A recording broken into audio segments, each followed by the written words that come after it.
Genesis chapter 33. And Jacob journeyed to Succoth, and built him an house, and made booths for his cattle.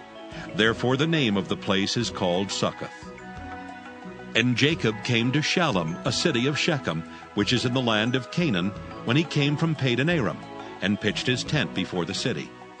And he bought a parcel of a field, where he had spread his tent, at the hand of the children of Hamor, Shechem's father, for 100 pieces of money. And he erected there an altar, and called it Elilohe Israel. Genesis chapter 34.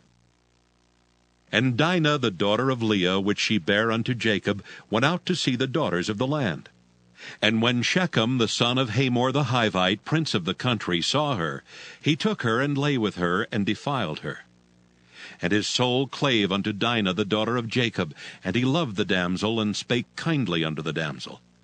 And Shechem spake unto his father Hamor, saying, Get me this damsel to wife. And Jacob heard that he had defiled Dinah his daughter. Now his sons were with his cattle in the field, and Jacob held his peace until they were come. And Hamor the father of Shechem went out unto Jacob to commune with him. And the sons of Jacob came out of the field when they heard it, and the men were grieved, and they were very wroth, because he had wrought folly in Israel in lying with Jacob's daughter, which thing ought not to be done. And Hamor communed with them, saying, The soul of my son Shechem longeth for your daughter. I pray you, give her him to wife. And make ye marriages with us, and give your daughters unto us, and take our daughters unto you. And ye shall dwell with us, and the land shall be before you. Dwell and trade ye therein, and get you possessions therein.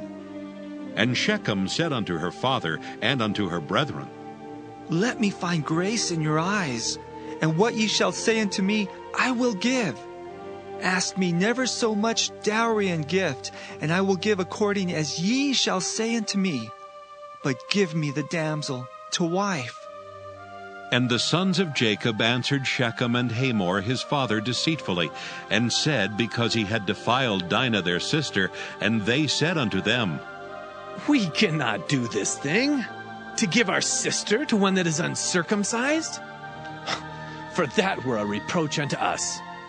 But in this will we consent unto you, if ye will be as we be, that every male of you be circumcised. Then will we give our daughters unto you, and we will take your daughters to us, and we will dwell with you, and we will become one people. But if ye will not hearken unto us to be circumcised, then we will take our daughter, and we will be gone. And their words pleased Hamor and Shechem, Hamor's son.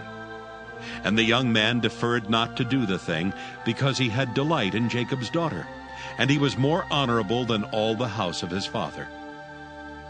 And Hamor and Shechem his son came unto the gate of their city, and communed with the men of their city, saying, These men are peaceable with us. Therefore let them dwell in the land, and trade therein. For the land, behold, it is large enough for them. Let us take their daughters to us for wives, and let us give them our daughters. Only herein will the men consent unto us for to dwell with us, to be one people, if every male among us be circumcised as they are circumcised. Shall not their cattle and their substance and every beast of theirs be ours? Only let us consent unto them, and they will dwell with us. And unto Hamor and unto Shechem his son hearkened all that went out of the gate of his city, and every male was circumcised, all that went out of the gate of his city. And it came to pass on the third day, when they were sore, that two of the sons of Jacob, Simeon and Levi, Dinah's brethren, took each man his sword, and came upon the city boldly, and slew all the males. And they slew Hamor and Shechem his son with the edge of the sword, and took Dinah out of Shechem's house, and went out. The sons of Jacob came upon the slain, and spoiled the city, because they had defiled their sister. They took their sheep and their oxen, and their asses, and that which was in the city, and that which was in the field. And all their wealth, and all their little ones, and their wives took they captive, and spoiled even all that was in the house. And Jacob said to Simeon and Levi, Ye have troubled me to make me to stink among the inhabitants of the land, among the Canaanites and the Perizzites. And I being few in number, they shall gather themselves together against me and slay me. And I shall be destroyed, I and my house. And they said, Should he deal with our sister as with a harlot? Psalm 4. To the chief musician on Neginoth, a psalm of David. Hear me when I call, O God of my righteousness. Thou hast enlarged me when I was in distress.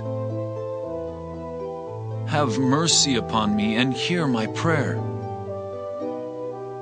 O ye sons of men, how long will ye turn my glory into shame? How long will ye love vanity and seek after leasing? Selah. But know that the Lord hath set apart him that is godly for himself. The Lord will hear when I call unto him. Stand in awe and sin not. Commune with your own heart upon your bed, and be still. Selah. Offer the sacrifices of righteousness, and put your trust in the Lord.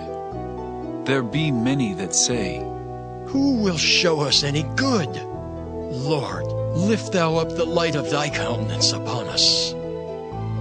Thou hast put gladness in my heart, more than in the time that their corn and their wine increased. I will both lay me down in peace and sleep. For thou, Lord, only makest me dwell in safety. Psalm 5. To the chief musician upon Nealoth, a psalm of David. Give ear to my words, O Lord. Consider my meditation. Hearken unto the voice of my cry, my King and my God. For unto thee will I pray. My voice shalt thou hear in the morning, O Lord. In the morning will I direct my prayer unto thee, and will look up. For thou art not a God that hath pleasure in wickedness, neither shall evil dwell with thee. The foolish shall not stand in thy sight. Thou hatest all workers of iniquity. Thou shalt destroy them that speak leasing. The Lord will abhor the bloody and deceitful man. But as for me, I will come into thy house in the multitude of thy mercy, and in thy fear will I worship toward thy holy temple. Lead me, O Lord, in thy righteousness because of mine enemies. Make thy way straight before my face. For there is no faithfulness in their mouth. Their inward part is very wickedness. Their throat is an open sepulchre. They flatter with their tongue. Destroy thou them, O God. Let them fall by their own counsels. Cast them out in the multitude of their transgressions, for they have rebelled against thee. But let all those that put their trust in thee rejoice. Let them ever shout for joy, because thou defendest them. Let them also that love thy name be joyful in thee. For thou, Lord, wilt bless the righteous. With favor wilt thou compass him as with a shield.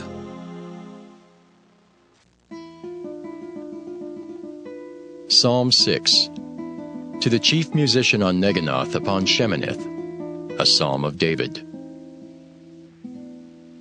O Lord, rebuke me not in thine anger, neither chasten me in thy hot displeasure. Have mercy upon me, O Lord, for I am weak. O Lord, heal me, for my bones are vexed. My soul is also sore vexed. But thou, O Lord, how long? Return, O Lord, deliver my soul. O save me for thy mercy's sake. For in death there is no remembrance of thee. In the grave who shall give thee thanks? I am weary with my groaning. All the night make I my bed to swim. I water my couch with my tears. Mine eye is consumed because of grief. It waxeth old because of all mine enemies. Depart from me, all ye workers of iniquity, for the Lord hath heard the voice of my weeping. The Lord hath heard my supplication. The Lord will receive my prayer. Let all mine enemies be ashamed and sore vexed. Let them return and be ashamed suddenly. Matthew 19. And it came to pass that when Jesus had finished these sayings, he departed from Galilee, and came into the coasts of Judea beyond Jordan. And great multitudes followed him, and he healed them there. The Pharisees also came unto him, tempting him, and saying unto him, Is it lawful for a man to put away his wife for every cause? And he answered, and said unto them, Have ye not read that he which made them at the beginning made them male and female, and said, For this cause shall a man leave father and mother, and shall cleave to his wife, and they twain shall be one flesh? Wherefore they are no more twain, but one flesh. What therefore God hath joined together, let not man put asunder.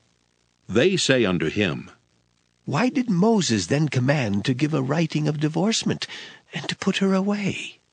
He saith unto them, Moses, because of the hardness of your hearts, suffered you to put away your wives. But from the beginning it was not so. And I say unto you, whosoever shall put away his wife, except it be for fornication, and shall marry another, committeth adultery. And whoso marrieth her which is put away, doth commit adultery. His disciples say unto him, If the case of the man be so with his wife, it is not good to marry. But he said unto them, All men cannot receive this saying, save they to whom it is given. For there are some eunuchs which were so born from their mother's womb, and there are some eunuchs which were made eunuchs of men, and there be eunuchs which have made themselves eunuchs for the kingdom of heaven's sake. He that is able to receive it, let him receive it. Then there were brought unto him little children, that he should put his hands on them and pray. And the disciples rebuked them. But Jesus said, Suffer little children, and forbid them not to come unto me, for of such is the kingdom of heaven. And he laid his hands on them, and departed thence.